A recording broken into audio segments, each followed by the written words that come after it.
So let me welcome and say hello to you all. It's good to see everybody, as well as everybody who is watching us online and nice and cozy and felt like not coming out in Siberian weather. So probably a smart choice, but we miss you. So welcome to everybody. Today, I'm going to start a little bit differently. Usually, if you've been here before when I've talked, you know I come out and I share some wonderfully funny story, and it breaks the ice, and we all have a good laugh together. But today, we're going to do it a little bit differently. I want to start this way, and just bear with me, because it's going someplace. Recently, I want to share with you a change that's happened for me recently. Recently, my job title and description has changed. And so I'm still, if you know about what I used to do, I used to work with the adults and communities outside of this, out of the auditorium, and I still do all of that. But there was something that we added to it because it's something that I'm super excited about. And so my job title is now the Connection and Discipleship Pastor. And it's this discipleship element that just really gets me excited. And I want to share why. And maybe just kind of reflecting on something, and maybe a shared experience will help with that. So I'm betting a lot of us, we've been in a store, we've been doing our shopping or whatever we've been doing, and we come on out, and there on our cars, on our windshields, between the wiper and the actual windshield, we find one of those tracks that people sometimes will go and they'll leave on your windshield that asks you a question of something along the lines of, if you were to die tonight, what would happen? Where would your soul go? And I've come out and seen that, and I realized that's a big question, isn't it? That's no small question. That's a question that a lot of us work through and wrestle with and think about. And that just was something that I would think about and work through that. And then one day I was reading this book by this author by the name of Dallas Willard. I love this author. If you have a chance, read Dallas Willard. And so I was reading this book by Dallas Willard, and I came across something that I thought was just super fascinating and kind of shifted the way I approached things. And he was talking about this idea of where will your soul go and if you died and all that. And he said, but here's the thing. The reality is that for most of us, we're not going to die tonight. The reality is actually that for most of us, we're going to wake up in the morning. And the question that we should all be asking ourselves is, what are you going to do? If you don't die tonight, what are you going to do tomorrow? And that was profound to me. And I realized that that's a great question, isn't it? And at that moment, something got ignited within me, something where I realized I didn't want my faith to simply be about making it into heaven and just having to endure this life till I get there. I wanted my life and my faith to be about something more. I wanted to be able to grow. I wanted to be able to discover what it looks like to follow Jesus and become like Jesus. I wanted to discover what it means to not just believe in Jesus, but chase after him. And I realized I didn't want to do this alone. I wanted to do it with other people. I wanted to do it and learn from them. And I wanted to take this journey with you all. And what I realized is that as I was working through that is that I want that same thing for all of us. For all of us to be able to explore, to grow, and to discover. And so today what I want to do is we're going to look at a passage which I think is really, really important to helping us understand what we mean by discipleship here at Cassis, what we mean when we say discipleship. And so the passage is out of the Gospel of Matthew, chapter 11, verse 28. If you have your Bibles, you can join me there. We'll put it up on the screen. You can use your phone. If you've got it memorized, awesome. But that's where we're going. So there it is at the bottom. Verse 28, come to me, all you who are weary and burdened, and I will give you rest. This is Jesus talking. Take my yoke upon you and learn from me, for I am gentle and humble in heart, and you will find rest for your souls. For my yoke is easy and my burden is light. So now what we're going to do today is we're going to explore this passage. But before we dive really deep into it, there are two words that I want to identify and look at before we really dive into this passage. And it's the words yoke. It says, take my yoke, and burden. It talks about his burden being light. And so to do so, what we're going to do is we're going to step back for a moment, and we're going to look at how in first century Judaism, there are a couple things we want to pull from there to understand these things better. to get what Jesus is saying here. So Jesus talks about this thing called a yoke, Y-O-K-E, one of those instruments that you put on an oxen and it helps them stay in line and go to where they need to go to plow a field or something like that. But Jesus talks about this, and he's not talking about oxen, he's talking about something else. See, in the first century, the Jewish leaders, the spiritual leaders, the rabbis, the Pharisees, what they would do is they would sit down and they would spend years of their lives looking at those first 5 books of the Old Testament, the Torah, where all those rules and laws and commandments and the instructions that God gives, where it's laid out for them.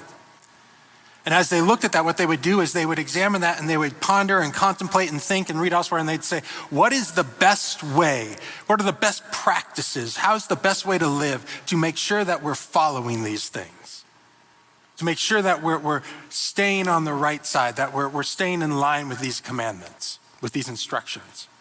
And so after these years of intense study, these rabbis would come to the conclusion and they would say, I have found this is the way I interpret these. This is the way if we do these things, X, Y, and Z, it will help us stay within the parameters, within the boundaries to carry those commandments and instructions. And their identification, those ways of being, those ways of practice became known as their yoke. So the practical way of being for a rabbi was his yoke. The second thing Jesus mentions is this idea of a burden. And the way I'd like for us to think about burden today is that the burden is the deepest cares and concerns and the mission that indwells a person. Because you see, you can't separate a yoke and a burden, right? The very things that where you sit down and you say, okay, this is the practical way of living. This is the way that we function and go about these things. Those naturally come out of your cares, your concerns, your calling. And so you couldn't separate the yoke and the burden that came with it. And here's the thing about burden, is that a burden can be a beautiful thing. Think about it. I'm a parent. There's probably lots of parents in here. I love my kids, and I want good things for them. That's a burden that parents carry, isn't it? We love our kids. We want good things for them. But that's a good burden, isn't it?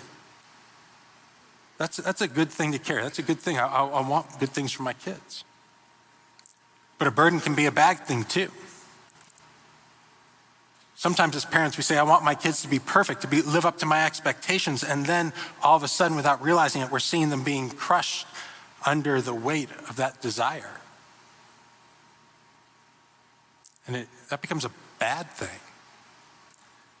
You see, the burden that you carry, it matters. And you can't separate that from the yoke, from the thing that drives, here's what you do.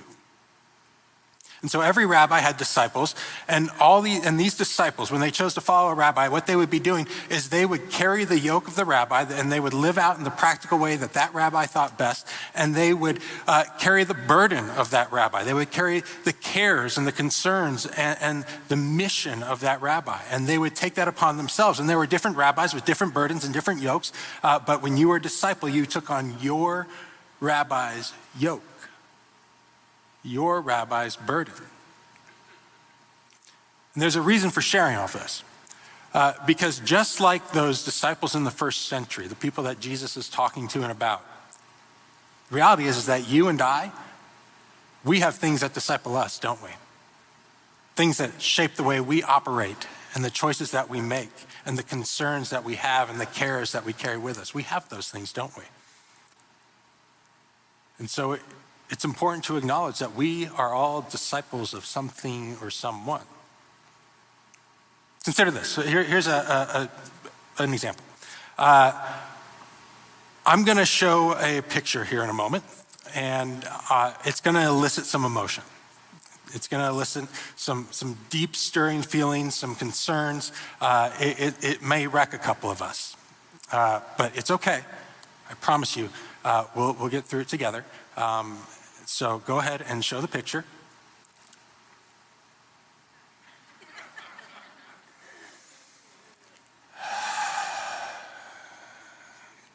Just take a moment. You know, the way we like a team, it actually takes on a whole way of operating, doesn't it? When that slide came on, I bet most of us felt the chill of evil go up and down our spine, didn't we? We all of a sudden felt a huge need to pray. And so I realized I love Arizona Wildcat basketball. And so what I realized when I think about it, I think I may actually be even a disciple of Arizona Wildcat basketball to an extent where, if you show up to my house wearing maroon and gold, I love you so much that I actually have an extra pair of clothes for you to put on so you don't have to wear that in my house. I love you. It's not unheard of for me, either here at work or sometimes in even my own family schedule, to make sure that things don't get scheduled around or at the time of U of A basketball games. Because why would you do that? Priorities. I'm embarrassed to admit this, but apparently even my footwear is, dictated by my love of U of A basketball, which is, now that I think about it, that's cool. I'm not embarrassed. That's cool. But what I am embarrassed to admit is I refuse to cancel my cable service, even though cable and satellite TV is insanely expensive, too expensive. And don't get me started. But I refuse to cancel my cable service because that is the only way I could possibly watch U of A basketball. And so I will suffer that cost and apparently make my family suffer the cost as well, because I want to be able to watch that. And I've realized this is deeply, and I bet you all are like, yeah, preach it, man. I know you are. And so wins and losses, even they have a deep influence on how the rest of our day goes, doesn't it? Does. I was yesterday I was working on this talk, I was working on stuff, and I said, okay, I'm going to record the basketball game, and then, when I'm done and at a good spot, I'll stop and I'll watch it, and it'll be my little treat. And so I'm recording it, and I'm working on it, and I lost track of time, and I was looking on my phone for something else and scrolling through trying to find what somebody said on a social media platform or something. And as I'm scrolling, all of a sudden, all I see is this half-court shot going up and going into a basket. And I realized I just might as well not watch the game anymore, I guess. There's 2 hours I get to spend doing something else. And, and then I started wondering, is it even worth finishing this talk now? Is it even worth having church tomorrow? I mean, if there really was an omnipotent, all-powerful God out there, wouldn't that ball have just careened off the back of the rim? Yeah, I've realized I've come to be discipled by the U of A basketball team, which isn't necessarily a bad thing of all the places to be discipled by. It influences my yoke, because you don't schedule things around U of A basketball. Don't bother me the first weekend of March. Don't bother coming in my office because there are games playing and I'm going to watch those and not talk to you. It influences my cares, I honestly think Sun Devils have the word devil in it for a reason. My deepest care is ASU should not win. So today is a day of mourning. Surprised more of you aren't wearing sackcloth. And it's all right. I understand. You got to dress up for church. And I wish I was, it's probably half true, actually, all of that. I wish I was joking fully. But that's just simply one example. And the reality, though, is that every single day, you and I, we get up, and whether we realize it or not, we are disciples to someone or something, and we are carrying that someone or something's yoke, that thing that says, here's how you function through your day, and that burden that says, here is what you care about. Here is how you shape those priorities. Did you realize in this time, right now, in this time in history, there are more things actively seeking to disciple you and I more than any other time in history? I firmly believe that.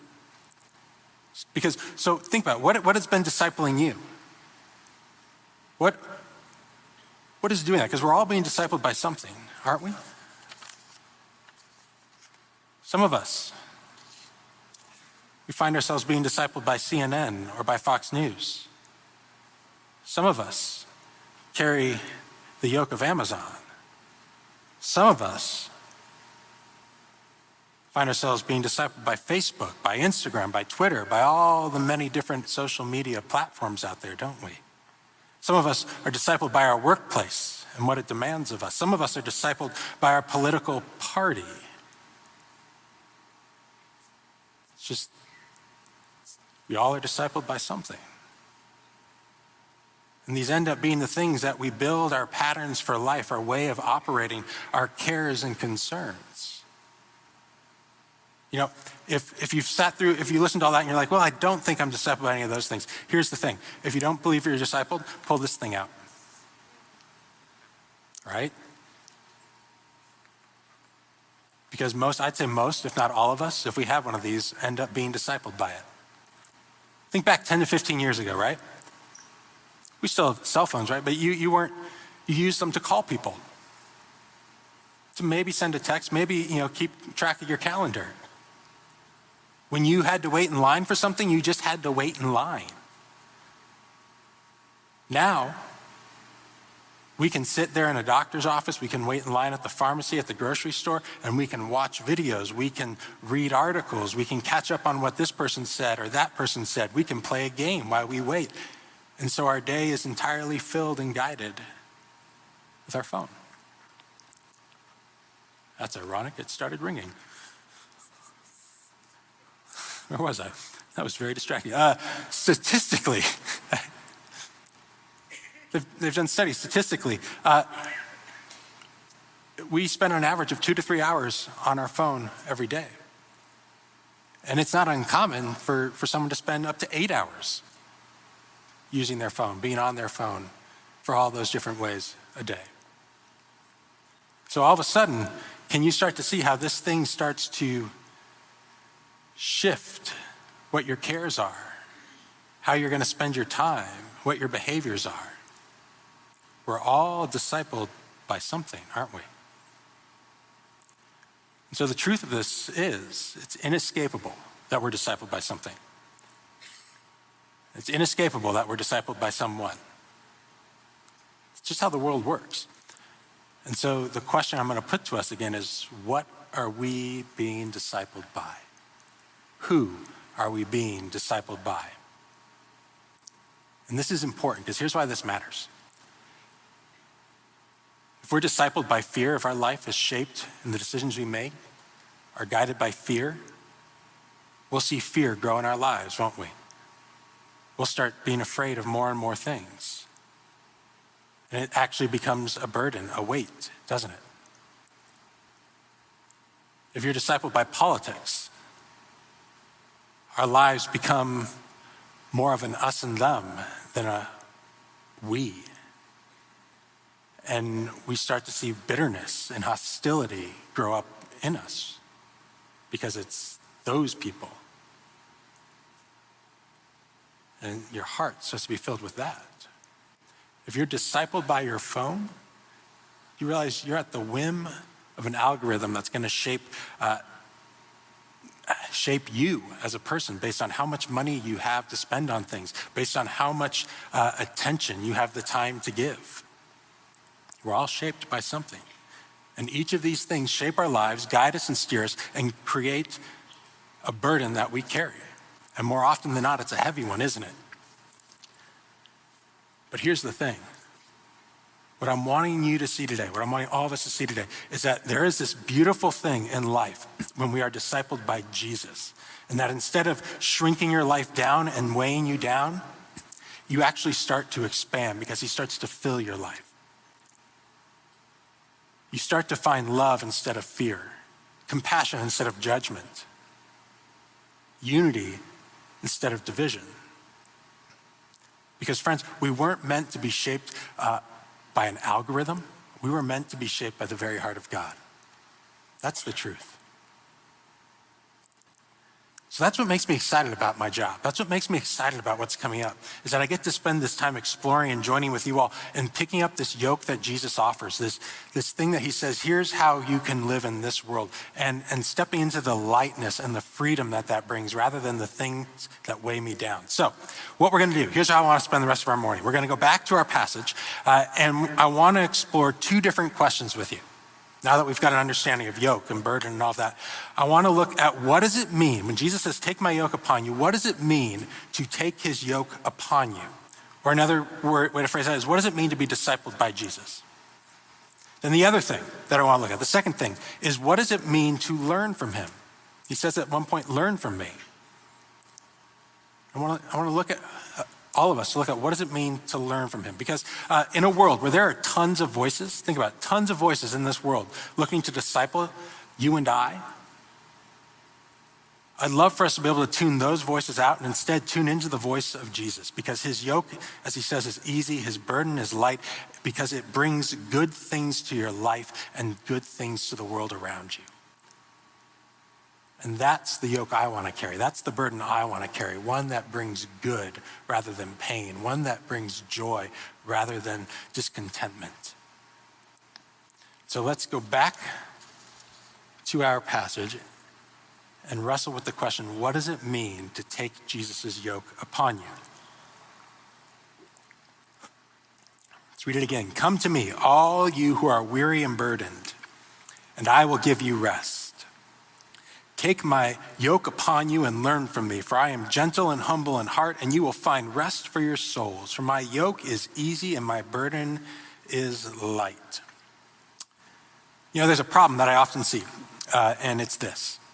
Most of us often try to carry two yokes at the same time. And the truth of life is you can't carry two yokes.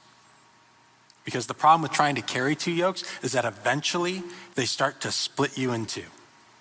They start to pull you in opposite directions as opposed to being able to coincide and exist in harmony. Think about it this way. We see it if you're a parent or you've ever been a child, which hopefully all of us have. If you're a parent or ever been a child, this has happened. One parent gives one set of instructions to a child. The other parent, unbeknownst that those instructions have happened, gives another set of instructions at the same time to the child. What happens? All of a sudden, I don't know, who do I listen to? Okay, I'll go out. Nope, I gotta go do this. Why are you yelling at me? They said this. No, okay, fine, I'll do this. And you all of a sudden start to get pulled in two different directions, don't you? You can't carry two yokes, because they'll eventually start to split you. And here's why that's such a difficult thing, is because there's the yoke of Jesus that he calls us to, but then a lot of those other yokes that we end up carrying, they seem to be about seeking God's approval, about trying to make sure that God is happy with us, that we've got his approval. In fact, when we read through the story of Jesus here, and we're going to look at a couple different spots, what we'll see is that often the Pharisees, the religious leaders, the yokes that they would hand out to their disciples would be about making sure that you were keeping yourself approved by God. You didn't want to fall short on that. But here's the beautiful thing about Jesus' yoke. The yoke of Jesus, his yoke, assumes God's approval is already there. That you don't actually have to contend and find his approval. Instead, his yoke is about seeking the heart of God. You get to set the approval thing aside because you know that's there. You don't have to keep trying to measure up. You get to just start seeking and exploring, who is this God? What sort of wonderful things can he do in my life? And here's the thing. The yoke you wear is going to be the yoke that shapes your heart. And so you want to wear the one that says you don't have to contend and constantly try and find that approval. You want to wear the one that says, I know where I sit with God. My heart is shaped in that way. And here's what I've noticed, and we'll see it again in scripture, and I've seen it in life. If you pick up a yoke that's about earning approval, about God's approval, for some reason you become more judgmental and critical of those who fail in your mind at carrying that yoke. And what actually happens, instead of drawing nearer to the heart of God, you're drawn farther away. And that's a great tragedy. I want to see, let's look. I told you we'd look at it. Let's see how this plays out in this moment between Jesus and his disciples and the Pharisees. And it's in the book of Mark. We're in Mark chapter 2, verse 23 and 24. One Sabbath, Jesus was going through the grain fields, and as his disciples walked along, they began to pick some heads of grain. The Pharisees said to him, "Look, why are they doing what is unlawful on the Sabbath?" And so the Pharisees are watching the disciples go through. They're walking through fields. Jesus' disciples are there. They're strolling through. It's maybe lunchtime, and they're getting hungry, and there's some grain there. They can just get a little snack. And so they start picking the heads of grain off the stalks and have a snack. And the Pharisees, they lose it. They can't believe this is happening. And here's why. Because there was a commandment given. Honor the Sabbath day. Take a Sabbath. And these Pharisees, they sat down and they looked at it and they said, okay, what does our yoke say about the Sabbath? Don't work at all. You can't do any work. And so here's what that means. And they list out all these different things that qualify as work. And one of them is picking a head of grain. If you do that, you are working and you are violating the Sabbath. And so they are sitting there and they're watching and they're saying, you're not carrying the yoke right. You shouldn't be doing this. But then look what Jesus says to them. This is brilliant. And Jesus said to them, the Sabbath was made for man, not man for Sabbath. So the Son of Man is Lord even of the Sabbath. So again, look, in the Gospels, what we see a lot of times is these Pharisees, these religious leaders seeking to follow the letter of the law as close as they can, as thoroughly as they can, so that they can be approved by God, that they know that, okay, I am right with him if I do these things. And again, this passage reinforces what we talked about earlier, where if you live your life in such a way that you're trying to constantly garner God's approval, you also expect everyone else to live their lives that way. And so all of a sudden you find yourself to be a person that expresses more judgment and harshness. And that's what they do. They start expressing judgment and harshness. These guys are just walking along and they say, look, you guys are breaking the rules. And Jesus comes along and he flips it and he reminds them. He says, you know what? The Sabbath was made for man, not man for Sabbath. God just didn't make rules so that we could follow them. You know why the Sabbath is here, why there's a day of rest? It's to remind people that they have value to God. That's why there's a Sabbath, not just so that we don't have to pick grain. He said, that's the yoke I want people to wear. A yoke that says, we have value to God. And here's the thing. I've learned this in my life over and over, and I bet you have too. Before we can put on the yoke of Christ, we've got to set down the one that we're currently carrying, because you can't carry two yokes. And here's what I know. I know some of us in here, friends, we've got a yoke we need to set down. Don't we? Some of us walked in here today and we're carrying yokes of fear. And I understand why. We're carrying yokes of fear that where we're starting to get, see fear in different places of our lives.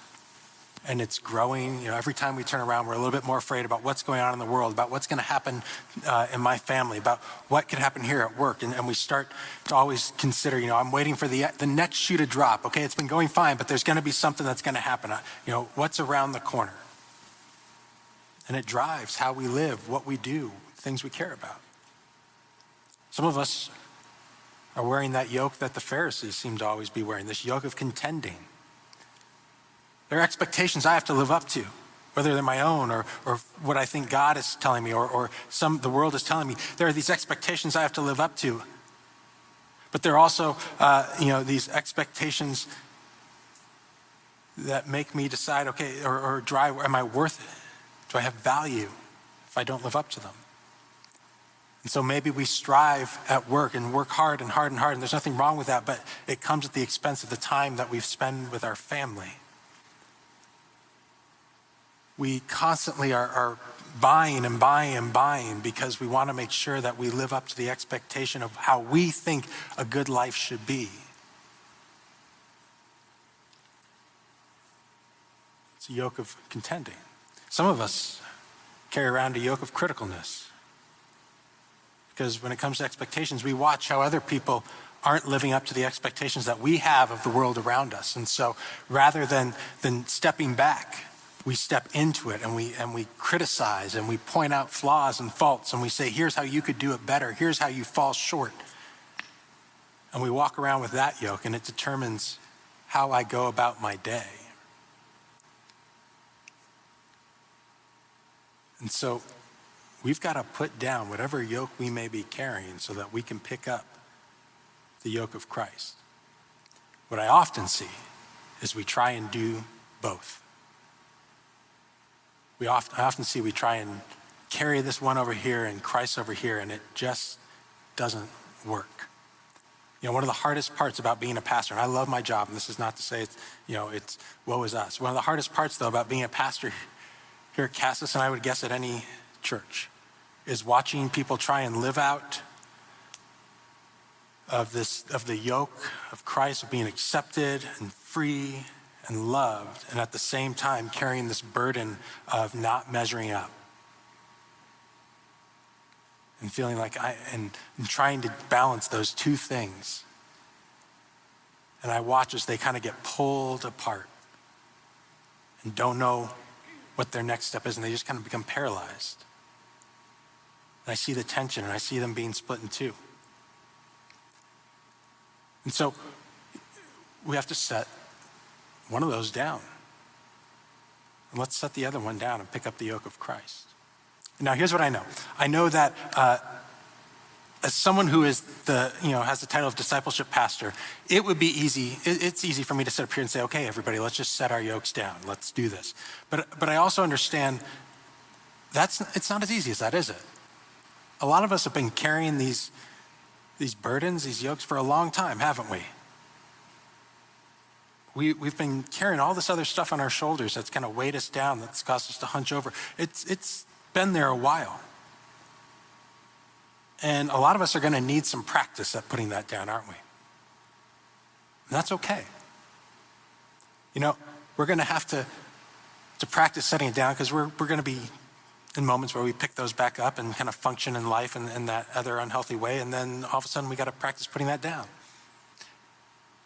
I was watching, speaking of being discipled by your phone, I was standing in line at I think it was the pharmacy, and I was watching videos while I was waiting. And do you know what I saw? I saw the best video. If you've seen this, Jesus has blessed you. It's a video of an octopus punching a fish. I'm gonna let that sink in.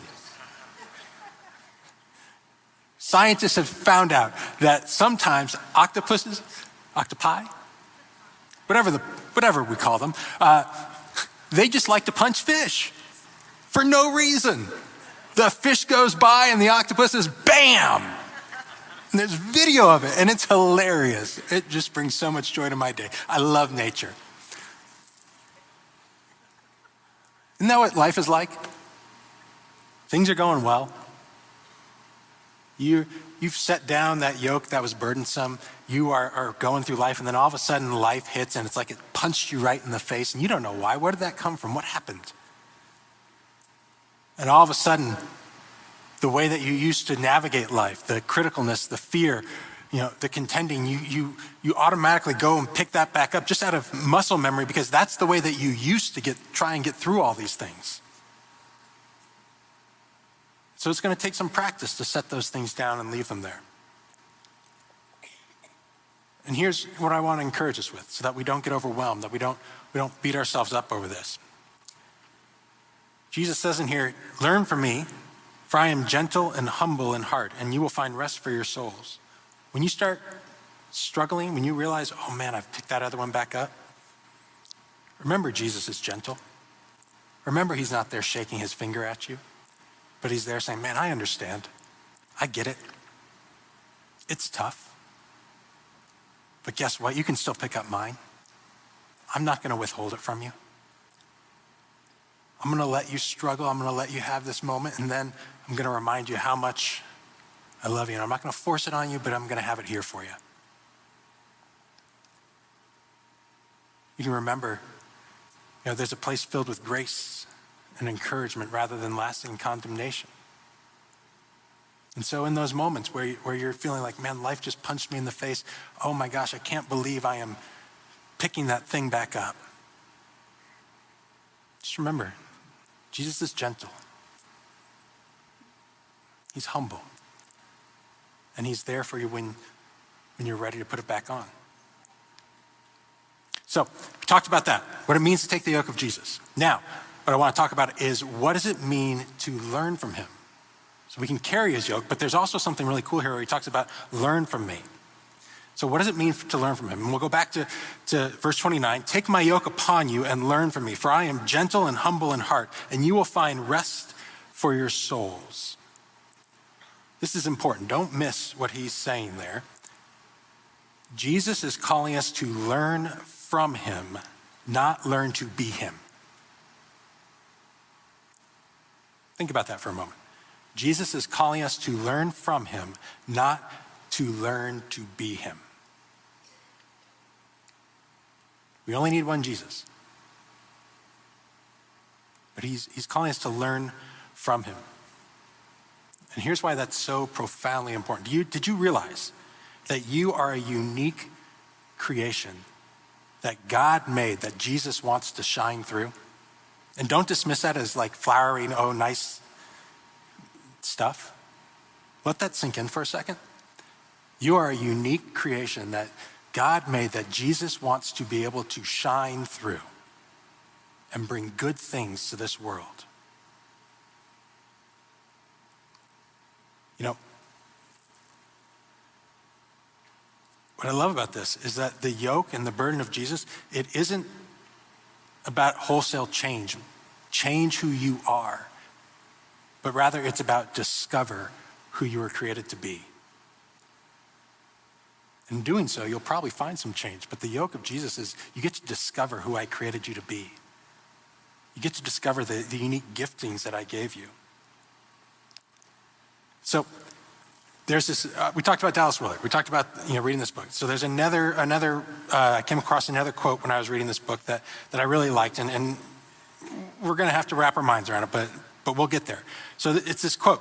I was reading about, from Dallas Willard, and he's talking about who Jesus is and becoming like him, and he says, discipleship is this. He was giving a definition of discipleship. Discipleship is when I am learning from Jesus to live my life as he would live my life as if he were I. Make sense? Don't shake your head yes. That's Dr. Seuss right there. We can all say, okay, we got to think about that for a moment. At least it took me it took me 3 times just reading that and underlining it in different colors before I finally started getting it. And so here's the thing. That's a really cool phrase. It's kind of, like I said, Dr. Seuss. What this is saying is use who you are, live out who you are. And in doing so, when you do that, infuse the best of who Jesus is, the best of who you are, and let that pour out in your life. And I love this version of discipleship that says, let's learn from Jesus rather than try and be Jesus. Because it still reveres Jesus, it recognizes Jesus for who he is, but it also acknowledges the beautiful creation that God created you to be. It doesn't ask you to be like everybody else and fall in line and be a clone, but instead it asks you to express the uniqueness that he intended for you to bring to this world. You want to know the best way for me to understand this? Whipped cream. You all get it. I don't have to go any farther. You get that. Whipped cream. How many of you love dessert? We all love dessert for the most part.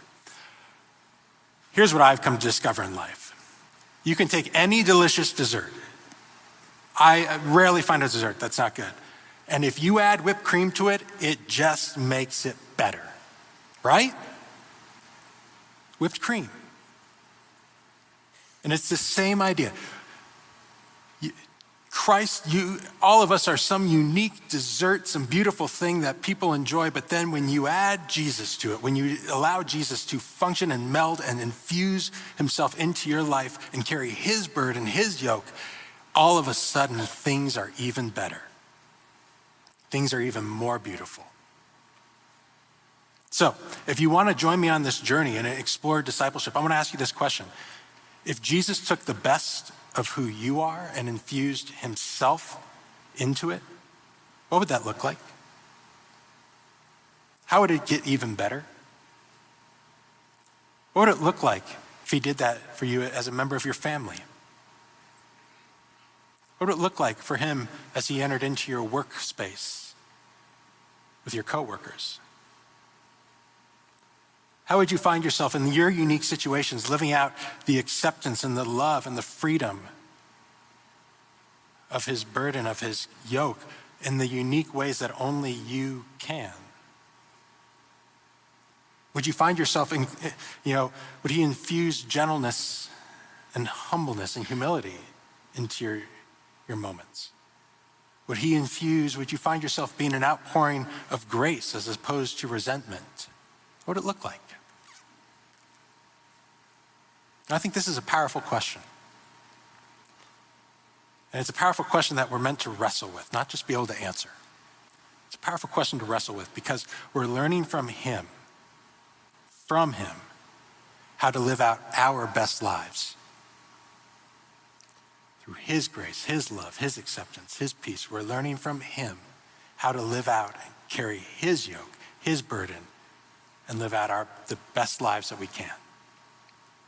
So we've talked about carrying the yoke of Jesus. What does that mean? We've looked at what does it mean to learn from Jesus. Now I want to take the last little bit of our time here because there's one last thing that I think ties this all together, that gives this life. And it helps us answer the question of why does this all matter? Why does discipleship matter?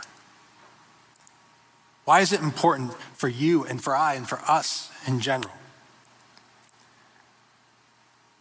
And I think we find it again in this passage. Let's read through it one more time. Take my yoke upon you and learn from me, for I am gentle and humble in heart, and you will find rest for your souls. For my yoke is easy and my burden is light. I've read that, like many of you, I've read that a lot of times. And it just dawned on me I discovered something new, something I hadn't even thought of or seen before this past week. And I realized he's talking about rest. And something new that I see here with rest is that there's a difference between resting from and resting in. Did y'all realize that? There's a difference between resting from and resting in. Here's what I've experienced. Resting from is a temporary experience. I bet a lot of us know what this is like, don't we? A lot of us have lives that seem like they're going at 100 miles per hour and we're getting worn down and burned out and broken and just we're losing it. And so we schedule a vacation so that we can recover from all that and then go back and do it all over again. And so we're getting rest from life, but only for a bit. But resting in, that carries permanence. You're not leaving that spot. You're staying there. You're taking up residence there. And all of a sudden, life is going to throw difficult things, but you're resting in a place where, you know what? It's okay. I don't have to live up to everything, so I don't have to run 100 miles an hour. I may drop the ball on some things, but I'm resting in a spot in Christ where I'm still going to find encouragement and grace and acceptance and love, even though I've fallen short. I don't have to contend. I just simply have to be.